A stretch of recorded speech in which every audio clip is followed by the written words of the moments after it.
Bustling streets, cafe culture and a whole new energy. In our last video we explored Serbia's national parks and wild camps, but this time we really want to get a feel for the cities and the people.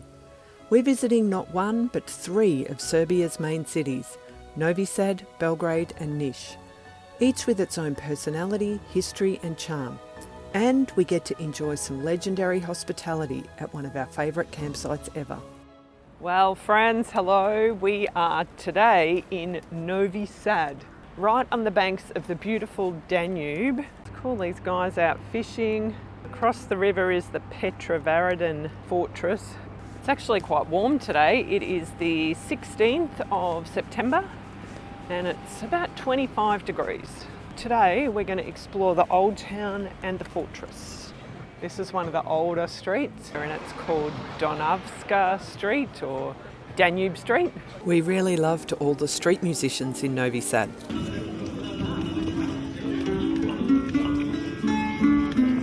There's like all these little passages. Novi Sad is known for these passages that lead off from the main streets with boutiques and cafes. It was fun exploring here. And then we found the pub street. Looks even cooler, doesn't it? I think this is the nightclubs, the nightlife street. Yeah. This area looked really cool, but it was a bit early in the day for a beer, so we got back to the sightseeing. This is the Bishop's Palace. This is like the main centre now. Right out the front of the Bishop's Palace is a statue of Jovan Jovanović Smaj, a 19th century Serbian poet who was born here in Novi Sad.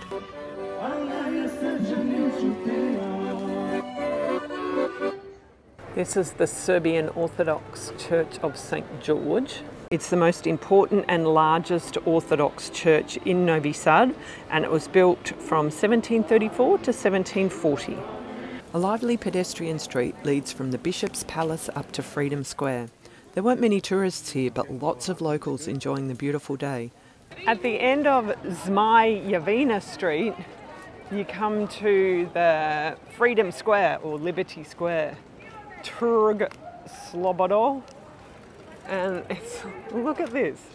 We've got the Catholic Church of the name of Mary and all these beautiful like palace looking buildings. Look at this beautiful one, and there's a knight up there. I'll zoom in. As we look around this beautiful square. Oh, she's having a bit of a crack. There's a lady here demonstrating about something. You can hear her yelling in the background.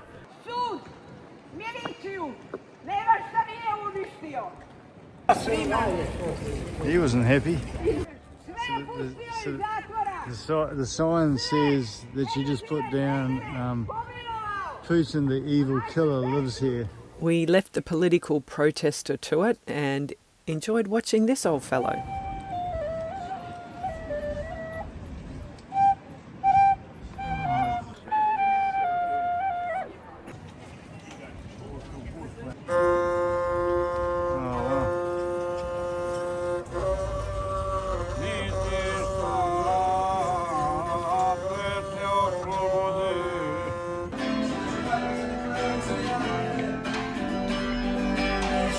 There's one more thing that we want to check out before we leave the old town. It's not something that you would expect. It's the H&M store. Why do we want to check out an H&M store, you may wonder? Well, because although it's fast fashion clothes, the building in which H&M is housed has been left as original. So supposedly it's really beautiful inside. And here we are. This is the outside. Look at it, how ornate it is. Let's go in and check it out. See this beautiful staircase. Oh wow, look at that. How cool is that? Not what you'd expect to see in an H&M store. No, not at all. Look at this lamp. We just got told off for filming inside H&M. Oh, well. Even though we got told off, that was worth a little visit. As always, 2 sides to every story. So this is a memorial to Oleg Nasov, aged 29, who was killed when NATO forces blew up this bridge. We crossed the River Danube and headed to the Petrovaradin Fortress. Right, so we've come across the bridge and We're going to walk here in, this is the lower fortress, and then we're going to walk up to the upper fortress. which is up here. A film set or something. Yeah, it's like stepping back in time. It's going to take us up to the upper fortress.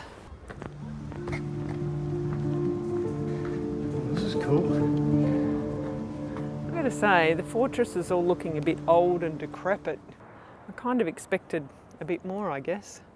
The views across to the old town were good, but Nigel was distracted. Again.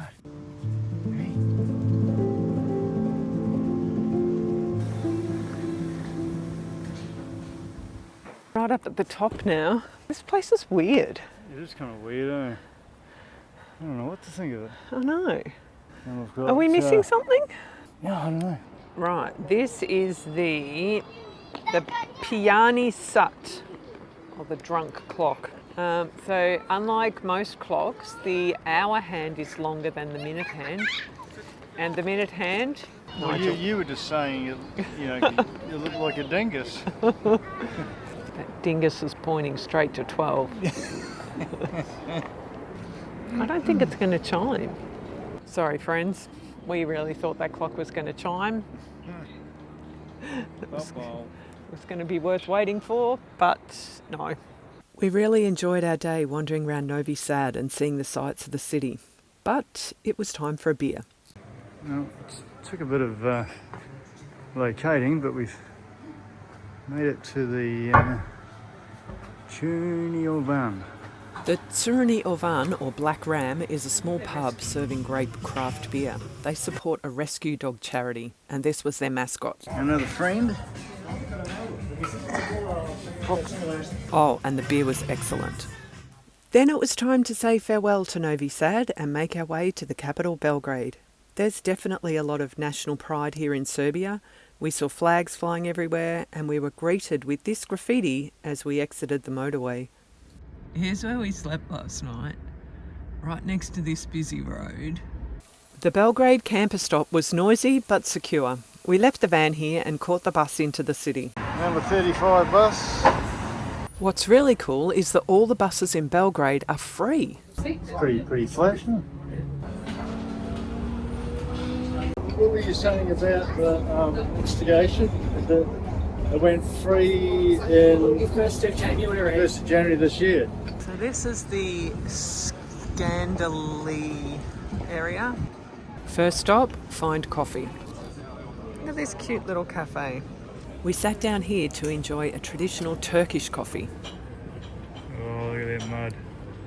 There's cute statues all through here. It's cute, even though it's kind of crumbling. Look at how these buildings are crumbling.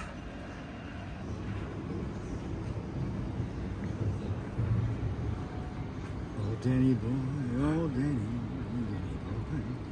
God. After coffee, we made our way to the main square. Welcome to Belgrade. Behind us, this street here is called Kneza Mihaela. Serbian friends, please excuse my pronunciation. I'm trying as my best.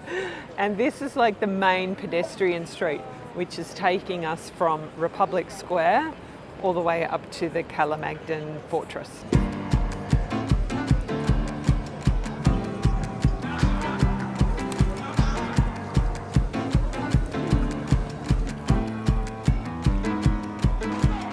Look at this building, it's just so beautiful.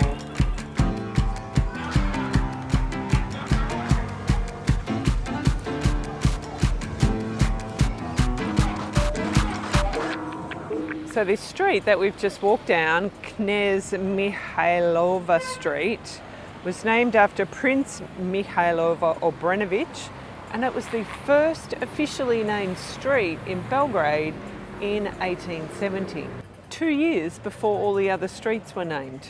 Wanting to know more about the city and its history, we booked onto a free walking tour with a local guide.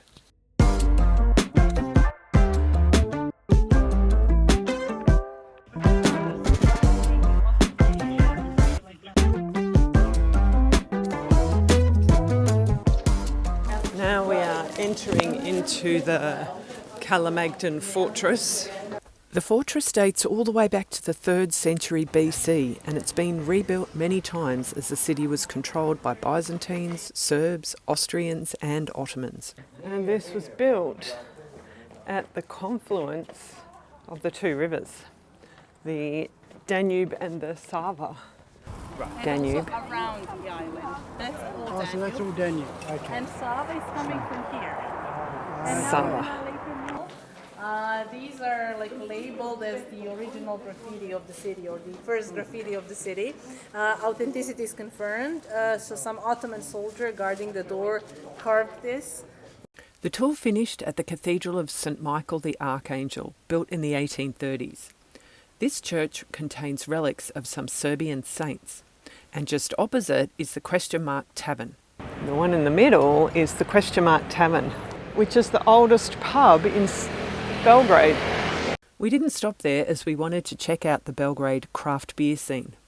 On the way we came across this graffiti again. It's something about the war with Kosovo though.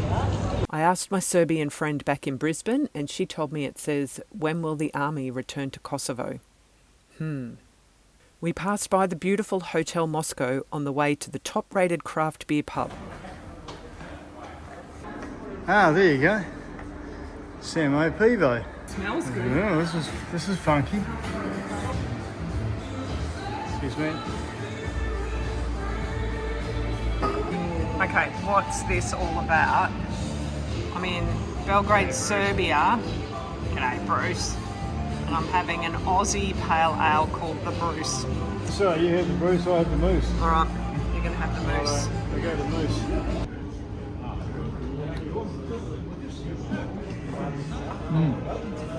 That's good.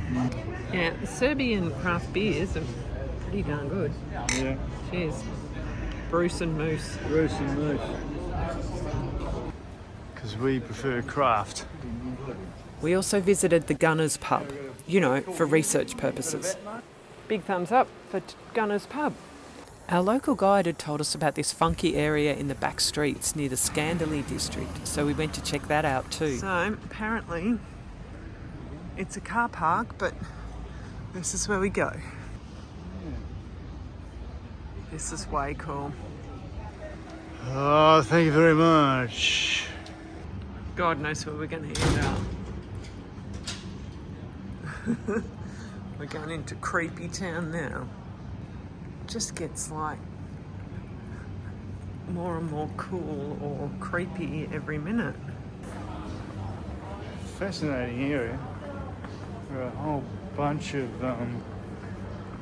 graffiti, and at the same time you've got all these restaurants and pubs. I like it.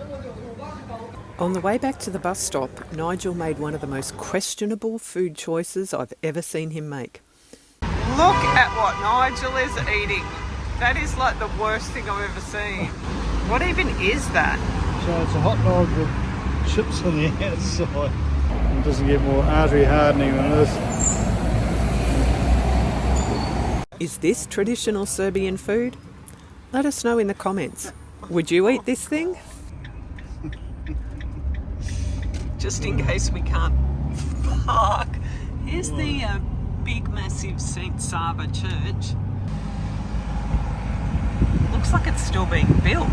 The traffic was awful and there was nowhere to park, so we continued on. Here we are at the Museum of Yugoslavia and most importantly the tomb of Tito.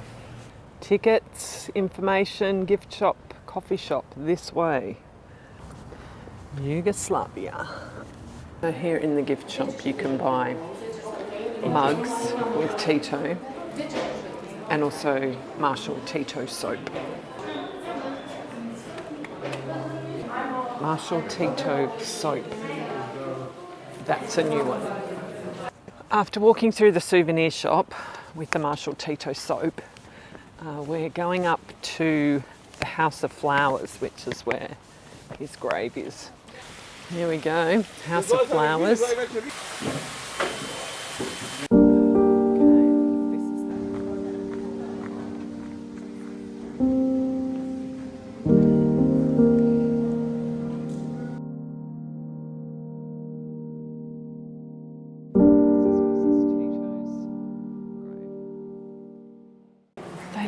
him so much. This place where the mausoleum is actually part of his home or his summer house, which has beautiful views out over the city. That's quite a fitting resting place. We had a quick look through the History of Yugoslavia Museum, which is kind of interesting. It wasn't too much broken pottery and costumes and what have you. It was a little bit more like political posters and a bit of history about the country. So yeah, it was quite interesting. Couldn't take any photos or video in there though.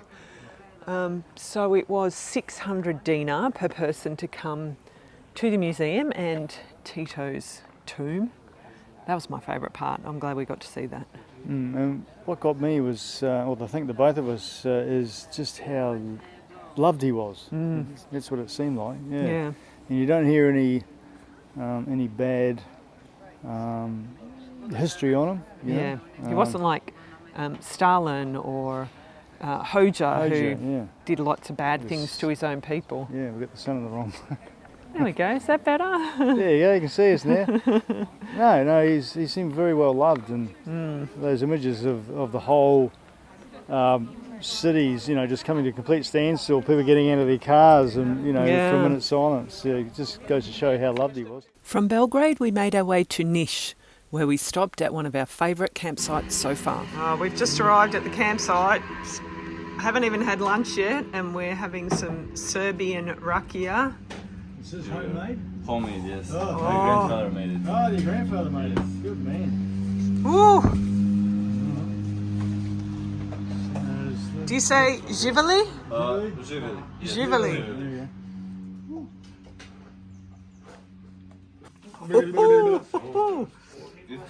Great spot here by this creek. We spent a couple of days here catching up on work and Nigel getting his hands dirty working on the van.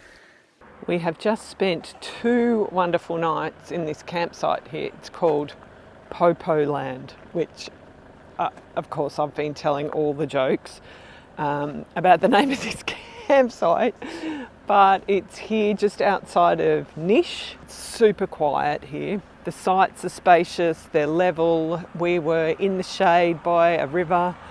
There's toilets and showers and hot water and electricity. There's a place for you to wash your dishes, but the best thing is the welcome here. So it's run by 3 brothers, Andrea, Nicola and Marco, and we got raki on arrival, and every morning they come and give you fresh bread. Thanks, mate. Bread in the morning. Thank you, Nicola. Voila. What a dude. Awesome. So we just got this nice loaf of beautiful fresh bread. So yeah, the hospitality here is just beautiful. We've really enjoyed our stay here. Nigel's got the campsite going on a beer run. Oh, I've got a few world dishes to solve, mate. Have you? Okay. Good man. Nishka Pavara. What is a local beer, Nishko. But now it's time to move on. Today we are going into Nish. Welcome to Nish. We are the Knights from Nish. No. We are the Knights who say Nish. Who are you? We are the knights who say no. Is this the second largest or the third largest city in Serbia? Third largest, I believe. Third. Novi Sad, the second largest. Yeah, Okay. Belgrade, Novi Sad. Nish. Nish. And we're about to go into the Nish Fortress. So we may very well see some knights of Who say Nish. Oh, sorry for all you. I know we're weird, but I've got a hair in my eye. we're Monty Python tragics. Right, let's go into the fortress. This is the fortress of the knights who say Nish. All right, it's not funny anymore.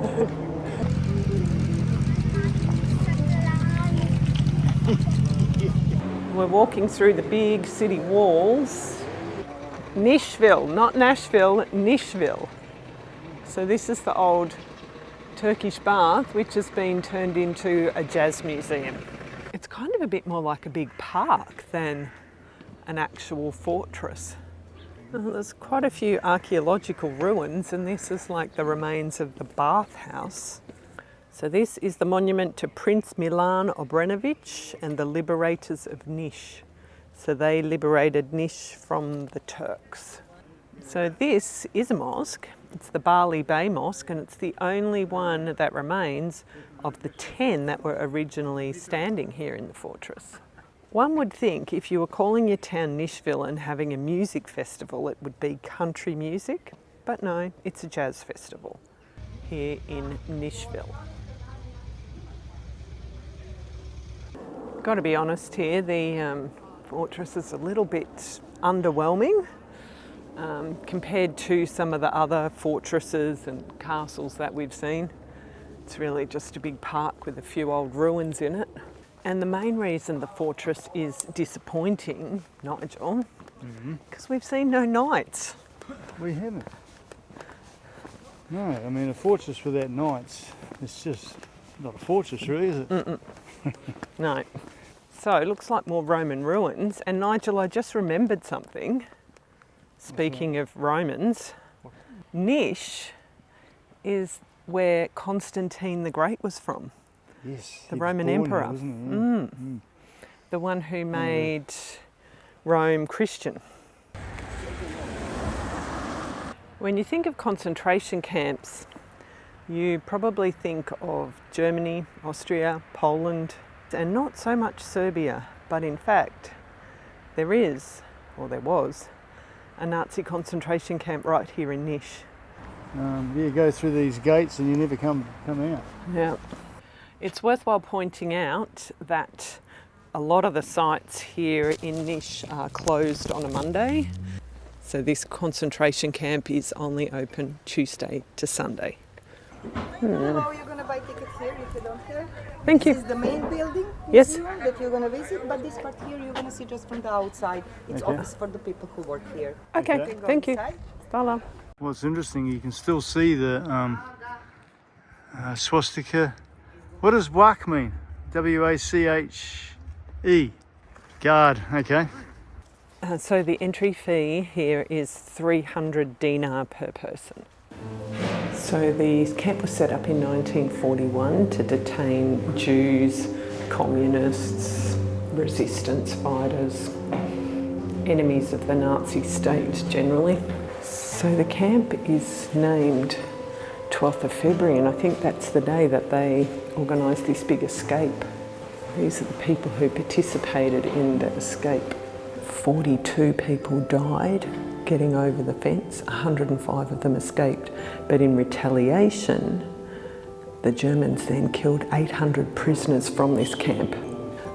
This was the first and probably the most significant escape from any concentration camp throughout the Second World War, apparently.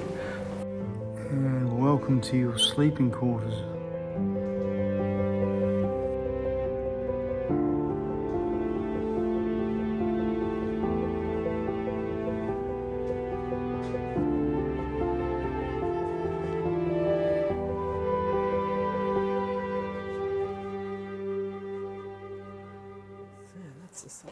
About as grim as concentration camps get. Nish has a beautiful leafy riverside promenade with restaurants and cafes, but we ended up in King Milan Square with its monument to the liberators of Nish and this cool water fountain.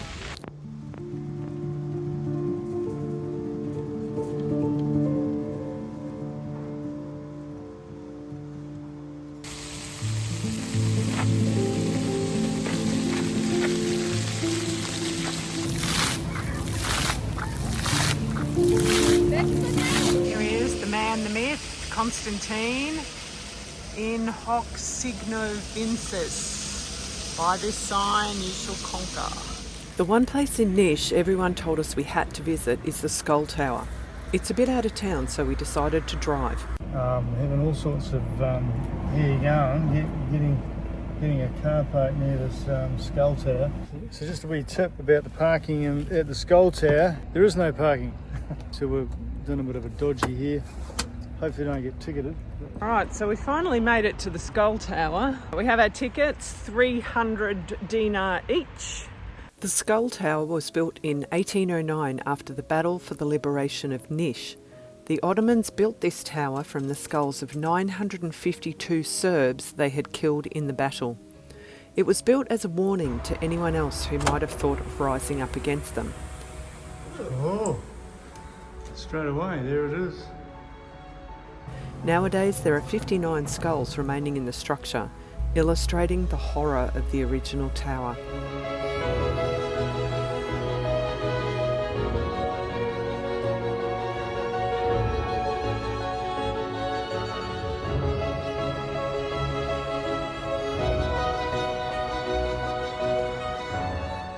Join us next time when we have yet another problem with the van and we have to cross a border in order to get it fixed. Nigel goes back to work and I explore an incredibly beautiful city on my own.